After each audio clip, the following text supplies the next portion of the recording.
Pero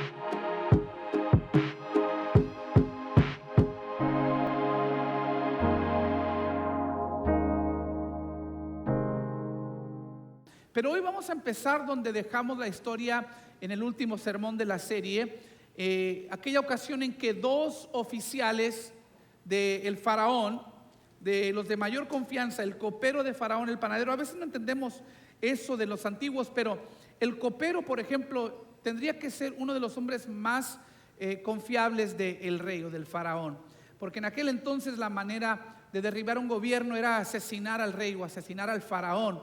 Y el copero era aquel que se aseguraba que no hubiera veneno, que no hubiera poison en la comida, en la bebida. Él era el que probaba, y si él no caía muerto, entonces podía cenar el rey. Entonces era una persona de mucha confianza. El panadero también era el que le preparaba la comida. Y estos dos no entendemos, la Biblia no nos dice exactamente qué, se metieron en algún problema y terminaron en la prisión junto con José.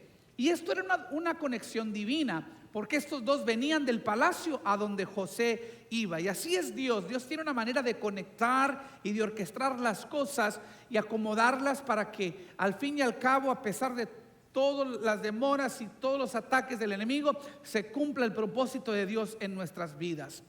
Estando en la cárcel, José el soñador descubrió un nuevo talento. No solamente podía soñar, también podía interpretar los sueños de los demás.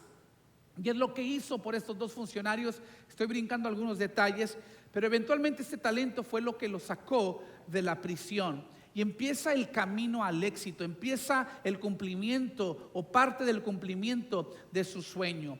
Y el día de hoy quiero hablarte de este tema que he titulado Manejando el éxito. Manejando el éxito. Génesis 41, versículo 1. 2 años después, el faraón soñó que estaba de pie a la orilla del río Nilo. Para sentir el impacto de este versículo y lo que José estaba sintiendo, debemos comprender lo que sucedió cuando José interpretó los sueños del copero y del panadero 2 años antes. José había predicho que en 3 días, hace 2 años, matarían al panadero y restaurarían el puesto del copero. Entonces en ese momento él le dice al copero, le dice: sabes que cuando se cumplan los 3 días y suceda lo que yo les estoy diciendo a base del sueño, le dice: tú acuérdate. Me le dice el panadero: tú no, porque tú ya no vas a estar, pero copero, tú acuérdate de mí, hazme ese favor, acuérdate de mí, platícale al faraón de mí y que yo te pueda interpretar los sueños. Él entenderá a raíz de eso que yo estoy aquí injustamente, que yo no debo estar en la prisión. Pero el capítulo anterior nos dice que cuando todo esto sucedió tal y como José lo dijo, el copero se olvidó por completo de José. En el plan soberano de Dios, José tardó 13 años entre la esclavitud y la prisión, preparándose para lo que vendría enseguida. Parecía, sin embargo, hace 2 años que Dios finalmente había traído a alguien a la vida de José que finalmente lo iba a liberar. Parecía que finalmente había llegado el día. Yo me puedo imaginar a José empacando sus cositas ahí en la prisión, despidiéndose de los demás prisioneros. Muchachos, fue un placer conocerles. Lástima la manera en que nos conocimos, pero al fin y al cabo formamos amistad. En cualquier momento, en cualquier minuto vienen por mí. Dios les bendiga. Cuando les toque salir, búsquenme, mándenme un WhatsApp, conectamos, hay que encontrarnos, hay que salir a cenar. Se estaba despidiendo ahí de los compañeros porque en cualquier minuto venían por él. ¿Y qué creen? Pasó 1 minuto y 2 minutos, 1 hora y 2 horas, 1 día y 2 días, 1 semana y 2 semanas, 1 mes y 2 meses, y nadie vino por José por otros 2 años.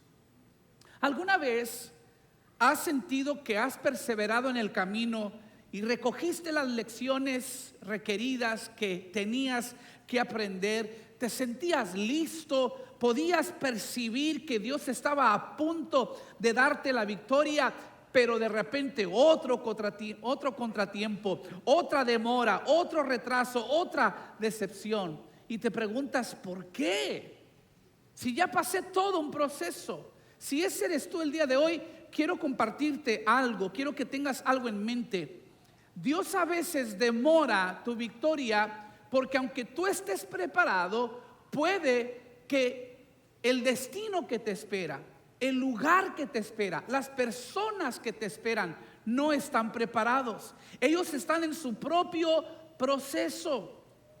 Porque el Dios que te está preparando a ti para ellos, también los está preparando a ellos para ti. Y a veces vienen esas demoras cuando uno pensaba que ya todo estaba listo. Quiero decirte que predicamos mucho de que Dios nunca llega tarde, pero el mismo Dios que nunca llega tarde tampoco llega temprano. Nunca se les olvide eso. Otra razón por la que Dios a menudo demora nuestra victoria cuando parece que ya está llegando es porque Él quiere asegurarse que Él sea quien reciba toda la gloria, todo el crédito cuando suceda. Y no es porque Dios tenga una baja autoestima. Dios quiere la gloria porque es su gloria la que te empodera para seguir triunfando. Es su gloria la que atrae a otros. Dios quiere usar tu vida como un testimonio para los demás. Entonces, si José hubiera salido hace 2 años, él hubiera dado la gloria, el crédito al copero. Hubiera dicho, mi amigo el copero me hizo palanca. Mi amigo el copero me hizo el favor. La conecta que yo tenía con el palacio era a través del copero. Entonces Dios permitió que el copero se olvidara por completo por otros 2 años de José, para que no quedara duda que la gloria es de Dios, que cuando la victoria viene, la gloria es de Dios. Amén. A veces nos vemos tentados a veces a pensar que debido a que tenemos las conexiones correctas o que tenemos el talento, los contactos, el recurso, y que si simplemente empalmamos una oración por encima de eso, que vamos a llegar a donde queremos ir. Pero Dios no trabaja de esa manera. Su promesa se cumplirá, de eso yo tengo certeza. Pero cuando se cumpla la promesa, Él no quiere que las huellas de otra persona estén sobre ti. Él no quiere que nadie sienta que tú les debes un favor. Te está librando en ese aspecto. Y sí, Dios muchas veces va a traer la red adecuada de personas y circunstancias para impulsarte hacia tu destino, pero lo hará de una manera que no quede duda que suya, de Dios, es toda la gloria. 2 años completos pasaron para cuando el copero se volvió a acordar de José. Y fue porque Faraón tuvo 2 sueños. Soñó que 7 vacas gordas y sanas salían del río Nilo, y detrás de esas 7 vacas saludables venían 7 vacas flacas y raquíticas. Y estas se comieron las 7 vacas gordas y sanas. También soñó 7 espigas resecas y marchitadas tragándose 7 espigas robustas y hermosas. Faraón hizo traer a todos sus magos, a todos sus sabios, y nadie podía descifrar el sueño. Y fue entonces que el copero se acordó de José. Dijo, mi rey, Faraón, coincidentemente, se me había pasado decirle hace 2 años que hay un tipo en la cárcel, el encargado de la cárcel. Es un tipo que sueña e interpreta sueños, y hace 2 años yo y el panadero tuvimos sueños, nos lo interpretó, sucedió tal y como él dicho, el favor de Dios está sobre él. Hay que conseguir que él venga. Dice Génesis 41:14, el faraón mandó a llamar a José de inmediato. Diga conmigo, de inmediato. Dice, y enseguida lo trajeron de la cárcel. Diga conmigo, enseguida.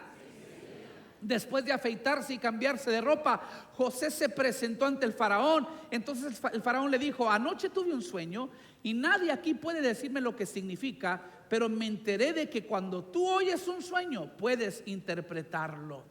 Me encanta lo que dice la escritura, que Faraón mandó a llamar a José de inmediato y que fue traído José enseguida.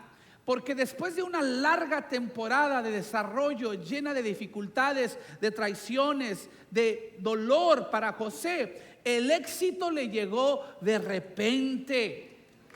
Y voy a decir algo en este momento. Cada año durante esta época Dios me da una palabra para el año siguiente, que lo siento en mi espíritu y siento declararla sobre la congregación. Y si ha llegado ese momento, porque esta semana en mi estudio lo sentí, cuando llegué a esta parte saltó algo en mi espíritu, y quiero confesar y declarar sobre ti, Iglesia Vital, que para muchos de ustedes y para la iglesia, este será el año de los de repentes de Dios. Los de repentes de Dios.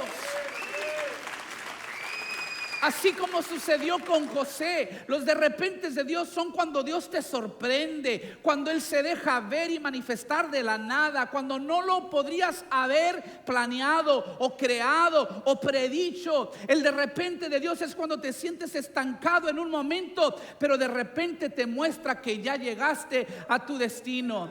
Es posible que en estos últimos meses, estas últimas semanas del año, tú tengas que hacer algo parecido a lo que hizo José. José fue y se afeitó. José fue y se cambió de ropa. ¿Por qué? Porque no había vuelta atrás. ¿Qué significa esto?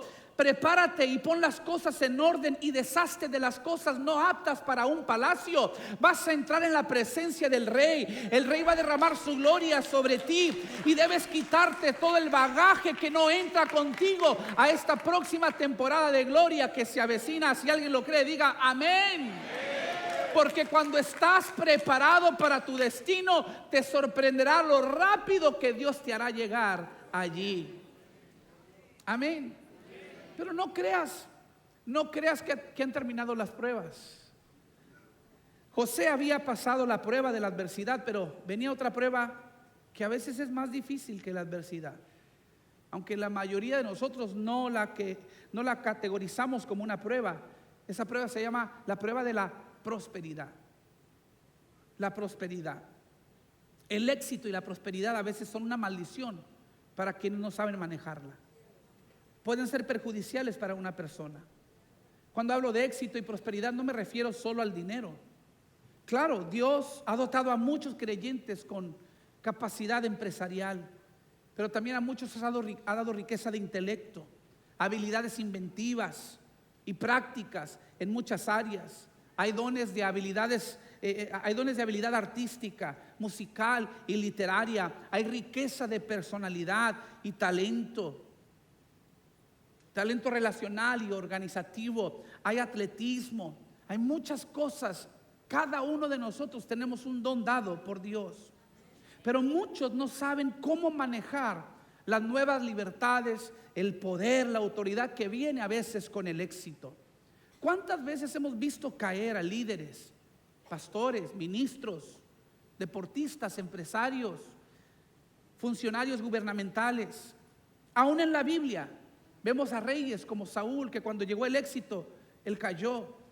Lo mismo sucedió con David y con Salomón. Las tentaciones que vienen a veces con la prosperidad hacen que muchos fracasen cuando no saben manejar el éxito y la prosperidad. Pero en José tenemos un tremendo ejemplo, porque José de repente fue elevado a esta posición de gobierno, el primer ministro de Egipto, y lo manejó bien. Esa repentina elevación José la manejó magistralmente, no solo para su beneficio, sino también para el beneficio de muchos. Y lo que quiero hacer es darte los principios. Hay 4, los principios que podemos aprender para que nosotros también, igual que José, podamos manejar bien el éxito. Número 1, glorifica a Dios en todo. Glorifica a Dios en todo. Lo traen ante el faraón y le dicen: tú sabes interpretar sueños. Versículo 16. No está en mis manos el poder para hacerlo, respondió José, pero Dios puede decirle lo que su sueño significa y darle tranquilidad. Me asombra la humildad, me asombra la integridad de José. Este era su momento para llevarse toda la gloria y decir: claro que sí, yo lo puedo ayudar.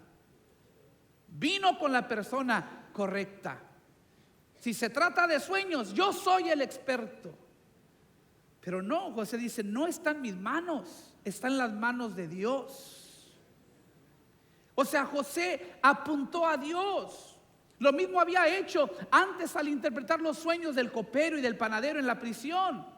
En aquel entonces él dijo, la interpretación es asunto de Dios. O sea, José estaba totalmente obsesionado con darle siempre la gloria a Dios. Glorificar a Dios, mis queridos hermanos, es reconocer su amor, su soberanía, su providencia sobre nuestras vidas. Y debe ser nuestro estilo de vida diario.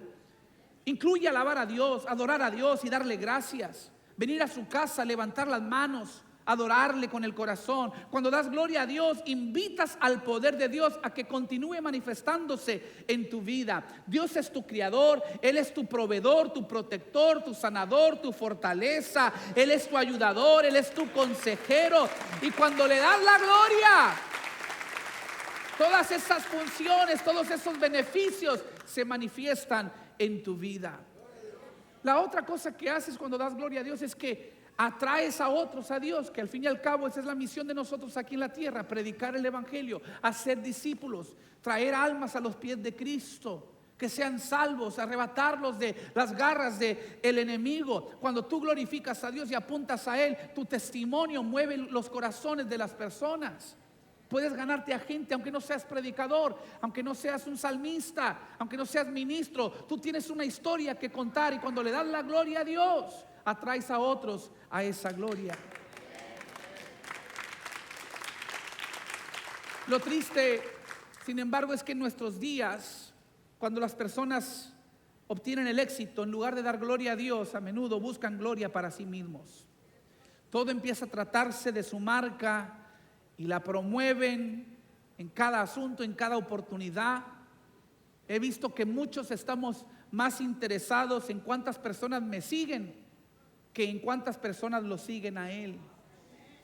Nos interesa más los likes de la persona que ser más like Jesús, más como Él. Faraón estaba buscando un líder. Hoy en día andamos buscando seguidores. Esa es la diferencia. Al igual que el faraón, la gente hoy tiene hambre de Dios, pero a diferencia de José, la iglesia a menudo no los está apuntando en la dirección correcta, no está apuntando a Jesús. Este era su momento de José, la oportunidad perfecta para autopromocionarse, la oportunidad para decir, ¿sabes quién soy yo? ¿Sabes de qué soy capaz? Pero José apuntó a Dios, porque mejor es la marca de Dios que el marketing de los hombres.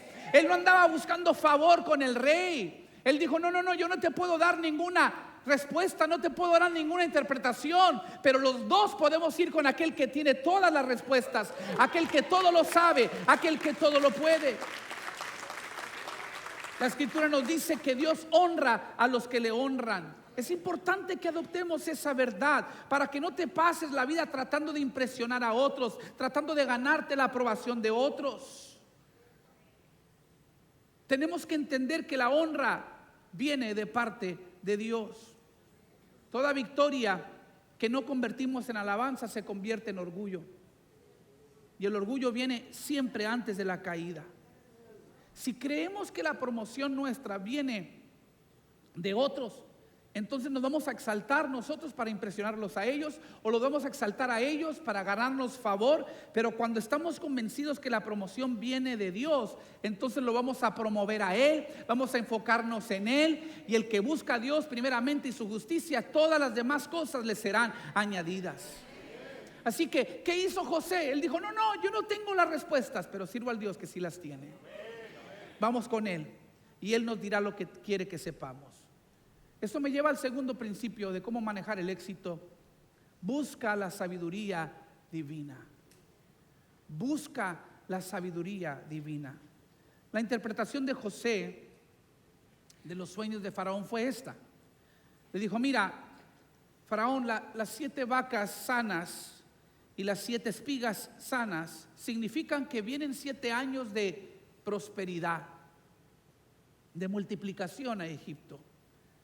Pero enseguida las 7 vacas flacas y las 7 espigas marchitadas significan que vienen 7 años de hambruna. Una hambruna tan grande, una crisis tan fuerte, que toda la prosperidad será olvidada, la tierra será destruida y la culpa caerá sobre ti. El mensaje de Dios para Faraón era devastador. Necesitamos gente hoy en día valiente que hable la verdad de Dios aunque incomode. Era devastador el mensaje, pero José no había terminado. José estaba a punto de responder a la pregunta en la mente de Faraón, porque si alguien te dice algo como lo que José dijo, tu siguiente pregunta en tu mente es: ¿y qué debo hacer para evitarlo?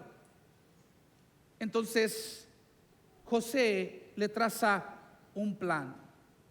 Permítanme intervenir aquí y decirles lo que yo creo que Dios está hablando en este punto a la iglesia.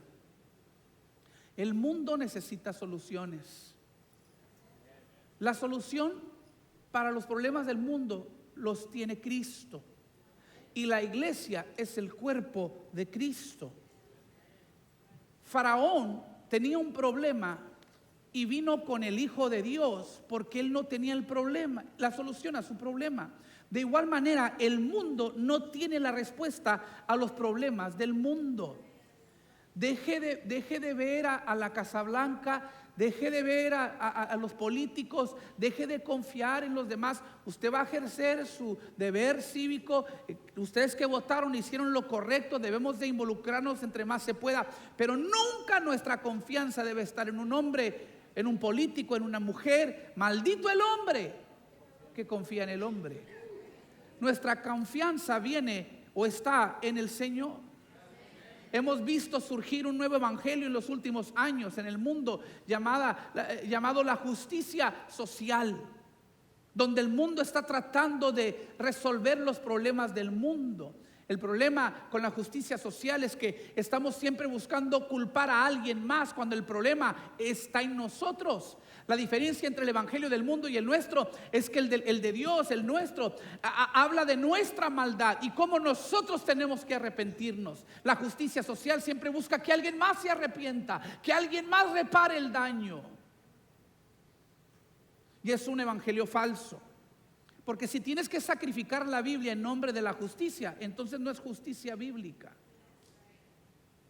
La justicia debe ser perseguida por todos los creyentes, pero nunca va a funcionar bajo el diseño del mundo. El mundo no es la solución, el mundo es el problema.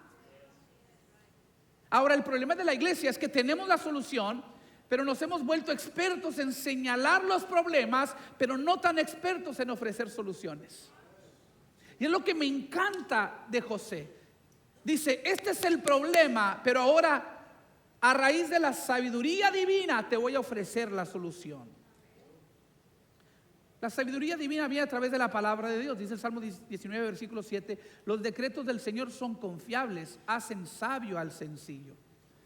La sabiduría divina viene a través de la oración. Santiago 1:5: si necesitan sabiduría, pídansela a nuestro generoso Dios y Él se las dará. Debemos siempre pedir la sabiduría de Dios en todas nuestras decisiones, pequeñas o grandes, porque eso es lo que nos va a permitir influir en el mundo. Si usted quiere influir en el mundo, usted no traiga más problemas, traiga las soluciones, traiga la sabiduría divina. José le dio a Faraón una solución en 3 partes. Le dijo: 1, búscate un hombre inteligente y sabio y ponlo a cargo de todo en Egipto. 2, designa supervisores bajo este líder para encargarse de los diversos sectores de la tierra. 3, recolecta y guarda un impuesto del 20% de todos los alimentos producidos durante los años de abundancia y guárdalos para alimentar al pueblo durante la hambruna. Génesis 41:38. Entonces el faraón preguntó a sus funcionarios: ¿acaso encontraremos a alguien como este hombre tan claramente lleno del Espíritu de Dios? No. Y así fue como José se convirtió en el primer ministro de Egipto, el mismo día que salió de la cárcel. Todo porque se cargaba una sabiduría que venía de Dios. José demostró esa sabiduría tanto en la interpretación de los sueños como en su previsión y solución para manejar la hambruna. Aún alguien como el faraón, tan alejado de Dios, podía discernir que esta sabiduría era de origen divino. Aún en tu contexto secular, cuando tú caminas con el favor de Dios y buscas la sabiduría de Dios, Aún la gente más apartada de Dios no podrá negar que tú eres alguien especial, que cargas favor y bendición y sabiduría, que hay algo divino en ti, y no te van a negar oportunidades, al contrario, te van a abrir las puertas, porque saben que tú tienes algo y cuentas con un apoyo con el que ellos no cuentan. Ellos caminan solos, pero Dios camina contigo. Alguien diga amén. Aún el mundo secular alrededor de José podía ver el genio administrativo frente a ellos. Potifar, más bien Faraón era el tercero en reconocerlo. Potifar yo lo había reconocido, el jefe de la cárcel yo lo había reconocido, y ahora el Faraón. 3 mundanos podían reconocer la sabiduría divina que se cargaba José. Eso nos lleva a principio número 3. Cuando llega el éxito, tienes que aprender a ser un buen administrador financiero. Sé un buen administrador financiero. Yo sé que ya ha pasado mucho tiempo, probablemente fueron nuestros abuelos, en algunos casos nuestros bisabuelos. Tenían una filosofía realmente primitiva, de la que muchos de los que están aquí nunca han oído hablar. Tenían nuestros antepasados una idea loca de que si realmente querías algo, tenías que ahorrar antes de comprarlo. Para muchos eso es locura. ¿Cómo dice usted, pastor? Eso no tiene sentido. ¿Por qué no cobraban a crédito como nosotros, pagando 28% el resto de sus vidas, atados a la deuda? ¿Por qué no hacían eso como lo hacemos hoy en día? Porque ellos creían en un principio llamado esperar. Mire usted esa revelación tan profunda. Ellos sabían que había un peligro en la gratificación instantánea. Ellos aprendían a trabajar por lo que querían, no a querer conseguirlo anticipadamente. Y este era el mismo principio fundamental en el plan de José. Le dice a Faraón: ahorra cuando venga el éxito, para que tengas con qué alimentar a tu pueblo cuando venga la crisis. Ahorra, iglesia, antes de comprar. Ahorra antes de gastar. No sé por qué Dios me trajo con este punto el día de hoy, pero se tenía que decir y se dijo. Les guste o no les guste.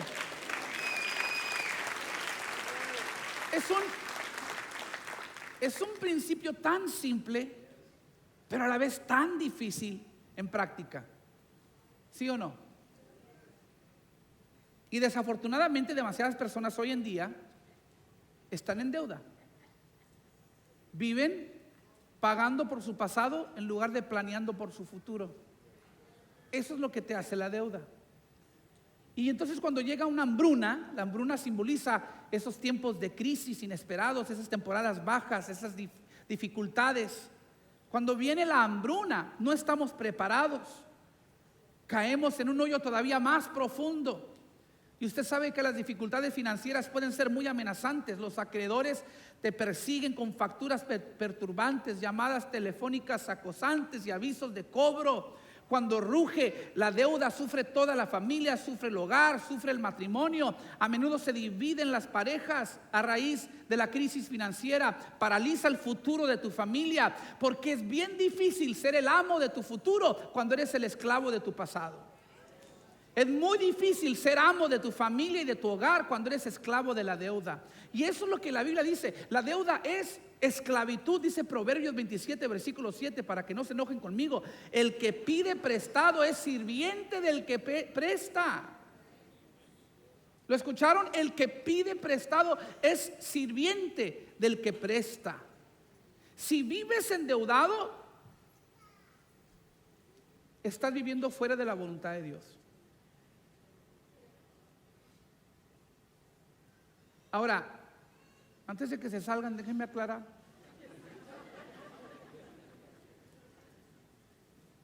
La palabra clave es vivir endeudado. O sea, es normal, es de humanos tener deudas aquí y allá, pero no tener deudas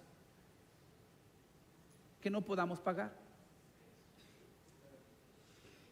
No tener deudas no significa la ausencia de facturas. Deuda significa tener facturas que no puedes o que no estás pagando. La deuda ilegítima nunca debe ser la norma en la vida de una persona, de una familia, de una iglesia o de una nación. El Salmo 37, versículo 21 dice: los perversos piden prestado y nunca pagan. ¿Los quiénes? El salmista le llama una perversidad el tener cuentas que no quieres, que no planeas o que no puedes pagar. Eso no significa que no vas a tener un préstamo de automóvil o una hipoteca. Eso no significa que no habrá momentos en que sucedan cosas inesperadas como enfermedades o desastres naturales que están fuera de tu control, que puedan crear una deuda legítima. Pero la deuda ilegítima se refiere a tener más facturas de las que podemos pagar debido a la codicia, al mal manejo, al querer vivir como vive el vecino, las decisiones tontas o simplemente por ignorar los principios de Dios. Jesús estaba hablando del dinero cuando dijo: si eres fiel en lo poco, serás puesto en lo mucho. Pero el que no puede ser confiado con poco, tampoco será confiable en lo mucho. Porque el dinero puede ser una gran herramienta, pero es un amo terrible. Tenemos que aprender a tener el control de nuestras finanzas y no dejar que nuestras finanzas nos controlen a nosotros. Necesitamos desarrollar el hábito de ahorrar. Incluso si tiene que empezar con una cantidad pequeña, simplemente desarrolle el hábito de decir no a la gratificación instantánea y sí a la estabilidad prolongada. Dice Proverbios 13:22: la gente buena deja una herencia a sus nietos. Usted debe estar planeando tan anticipadamente, pensando no solamente en sus hijos, sino también en sus nietos. Miren esto, mis queridos hermanos, necesitamos estar ahorrando pensando no solo en la futura generación, sino en las futuras generaciones. Esto nos lleva a principio número 4. ¿Cómo manejar el éxito? Lidera fielmente a tu familia. José se casó con una mujer egipcia y le nacieron 2 hijos durante la época de la prosperidad. Dice el versículo 50: durante este tiempo, antes del primer año de hambre, les nacieron 2 hijos a José y a su esposa Asenat, hija de Potífera, el sacerdote de On.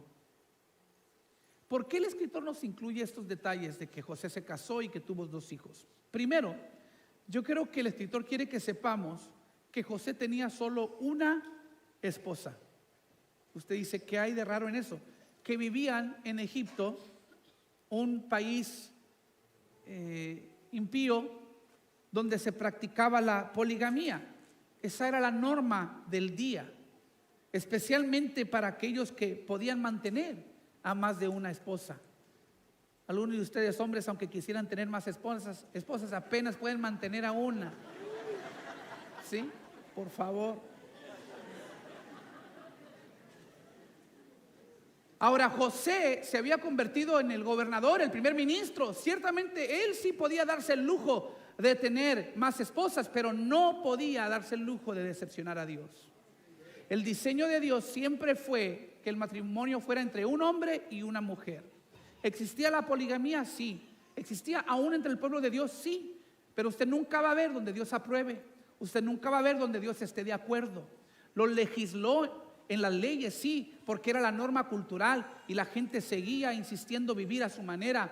Y Dios tuvo que establecer leyes para proteger, sobre todo a las esposas secundarias, para protegerlas del maltrato. Dios siempre defendió a la mujer, pero nunca aprobó de la poligamía. Entonces José, el éxito no lo había cambiado a José. Él seguía siendo íntegro, él seguía siendo devoto a Dios, él seguía siendo un hombre humilde y sencillo, obediente a los preceptos de Dios. Porque si la persona, mis queridos hermanos de iglesia, si la persona de Jesucristo nos salva, los preceptos de Jesucristo nos prosperan.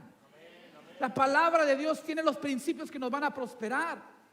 Y entonces el escritor nos dice que José tenía una esposa, una mujer egipcia.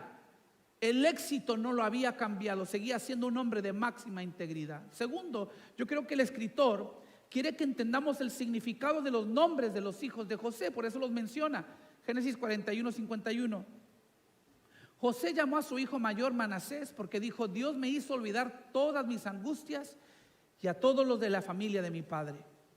José llamó a su segundo hijo Efraín porque dijo: Dios me hizo fructífero en esta tierra de mi aflicción. Mire esto, José le puso a sus hijos nombres que reconocían la obra de Dios en su vida, para que cada vez que le hablara a uno de sus hijos: ven para acá, Manasés, se acordaba: Dios ha traído sanidad interior. Dios me ha hecho olvidar el dolor, mi dolor y mi sufrimiento. Cada vez que le hablaba a ese hijo, él se acordaba: te traicionaron, te vendieron a la esclavitud, te encarcelaron, pero Dios vino a sanar todas tus heridas, Manasés. Cuando le hablaba a Efraín, Efraín, recordaba: Dios me ha hecho fructífero aún en la tierra de mi angustia, aún en la tierra donde fui esclavo, aún en la tierra donde fui prisionero. Dios me ha bendecido ricamente, porque no se trata de dónde estás, sino quién está contigo. Y si tú introduces a Dios y lo traes contigo en medio de cualquier adversidad, siempre vas a ver la gloria, siempre vas a ver la victoria, porque Dios está contigo. Efraín,